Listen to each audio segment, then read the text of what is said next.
첫 번째 경기였던 브렌트포드전에서 무승부를 거둘 때만 해도 케인 없는 토트넘은 이제 중위권으로 떨어지는 건가? 라고 생각했었다. 하지만 오나나를 영입한 맨유, 맥과이어를 기용하지 않는 맨유를 상대로 2대0 완승.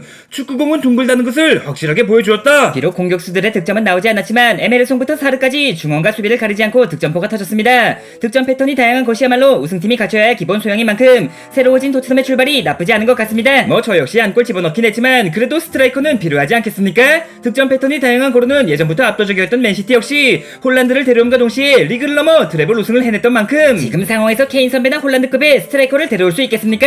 제가 비록 지난 두 경기에선 득점에 실패했지만 조금만 더 믿고 기용해 주신다면 이보쇼 히수아베 형씨, 같은 브라질 사람으로서 형편을 들어주고 싶긴 하다만 저 에메르송이 완벽한 수비는 물론 환상적인 중거리까지 꽂아 넣을 동안 형이 보여준 게 뭐가 있죠? 그저 허수아비 마냥 전방에서 허우적 대던 게 전부이지 않던가요? 야 임마 웃음 참기 전문가, 고작 한두 경기 우참에 성공하며 사람다운 모습을 보여줬다고 그러나 본데 그래봤자 내가 브라질의 주전 스트라이커인 반면 넌 기캐야 3군 정도라는 거 몰라? 형이 어째서 제주수 선배를 밀어내고 대표팀의 주전 스트라이커인지는 모르겠지만 이제 그 자리도 곧 빼앗기시지 않겠습니까? 좌우 측면에 레알을 그대로 옮겨놓은 비니시우스와 호드리고 이선에 사우디 왕자 네이마르까지. 근데 최전방에 1년에 한 골밖에 못 넣는 토트넘의 비둘기를 내보낸다면 그건 브라질이 아니라 우라질이지 않겠습니까? 내가 아무리 대표팀과 소속팀의 기량 차이가 있다지만 고작 너 따위한테 이런 소리나 듣고 있을 만큼 그만 케인이라는 핵심 자원을 잃고도 팀의 분위기가 나쁘지 않은 상황에서 우리끼리 날카롭게 굴 필요 있겠어? 에메르송은 늘 하던 대로 정색 빨고 경기에 임해주기 바라며 히샬리송은 멘탈 챙기고 다시 한번 득점에 도전하라고. 하여간 주장 하나는 기깔나게 잘 뽑은 것 같다니까요. 행여라도 다이어 선배가 주장이 되었으면 어땠겠습니까? 그저 주장이라는 이유로 선발 출전해 같은 팀한테 똥이나 묻히고 다니지 않았겠습니까?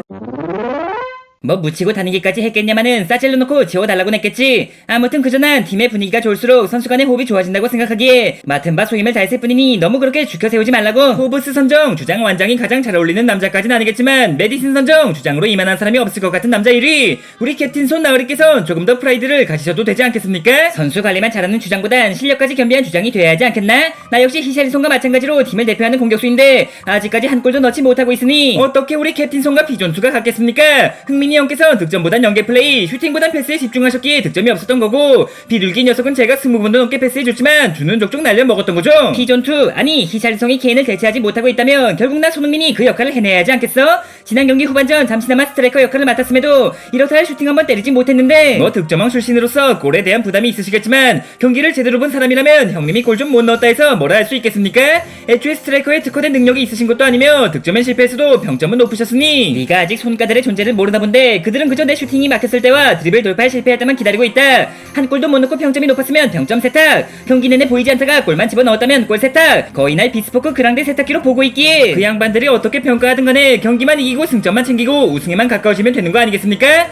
솔직히 애초부터 드리블보단 스피드가 강점인 선수신데 라인을 내려 수비하는 풀백을 상대로는 이렇다 할 힘을 못 쓰시는 게 당연한 거죠. 그렇기 때문에 손가들이 날 반쪽짜리 선수라고 말하는 거다. 상대팀의 수비 스타일에 따라 기량이 극과 극으로 갈린다면 어떻게 케인을 대체하고 에이스라 불릴 수 있겠나? 애초에 케인 선배를 대체할 사람은 형님이 아닌 피존2이며 드리블 돌파와 헤딩은 부족하더라도 스프린트와 양발 슈팅은 리그 정상급이시지 않습니까? 리그 전체를 뒤져봐도 그만한 능력치를 가진 윙어가 흔치 않은데 이런 게 에이스지 도대체 뭐가 에이스란 겁니까?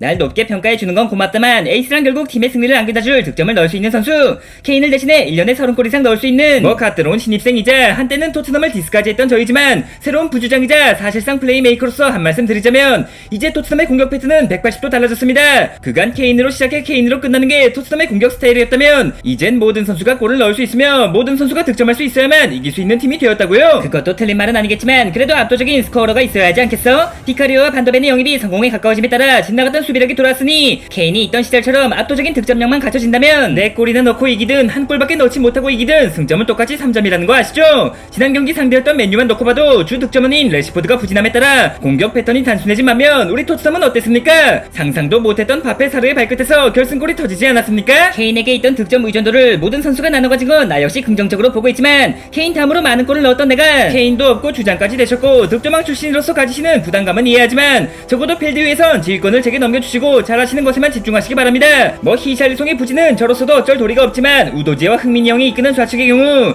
연계부터 침투까지 군더더기가 없다고 생각하며 우측의 쿨루셉스키나 솔로몬도 드리블만큼은 일품이지 않습니까? 어디로 줄지 어떻게 공격을 전개할지는 제가 이 선에서 지켜보고 결정할 테니 케인 없는 토트넘이 돼버렸지만 이젠 메디슨이 조율하는 토트넘이란 말이지. 좌측이 안 풀릴 때면 우측으로, 우측이 안 풀릴 때면 전방으로, 좌우 전방 모두 막혀있을 땐 풀백이나 삼선을 올려 공격, 그것도 안 될 땐 제가 직접 슈팅까지. 전 메디슨이 가진 공격 패턴은 수도 없이 다양하니 형님께선 부담없이 뒷공간과 흥민조만 노리고 계시란 말입니다. 확실히 케인 같은 괴물을 잃고도 좋은 출발을 알릴 수 있던 건 모든 선수를 활용하려고 노력 중인 메디슨 너의 창의성 덕분이로군. 아이 뭘 또 그렇게까지. 케인의 토트넘, 손흥민의 토트넘이 아닌 토트넘의 손흥민, 토트넘의 메디슨, 즉 모든 팀은 전체가 빛날 수 있는 팀이야말로 우승에 가까워질 수 있다고 생각하는 거죠. 아주 그냥 플레이부터 멘트까지 에이스가 따로 없는걸? 이거 날 주장으로 뽑은 것 이상으로 널 부주장으로 잘 뽑은 것 같은데. 형 같은 주장이 계시기 때문에 제가 마음 편히 부주장 역할을 할 수 있는 것이고, 형처럼 특출난 공격수가 있기 때문에 저 같은 플레이메이커가 빛날 수 있는 거죠. 마침 이번 상대인 본머스는 빌리 빌링을 중심으로 상당히 공격적인 팀이지 않습니까?